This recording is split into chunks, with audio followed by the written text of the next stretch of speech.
So, what are you doing? Making a steering wheel.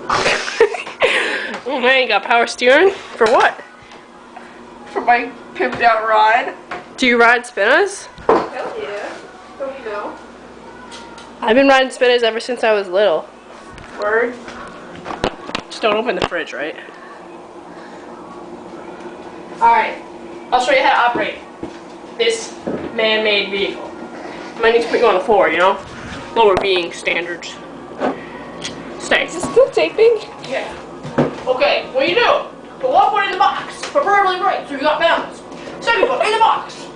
Drive down. Oh my god. I don't have power steering.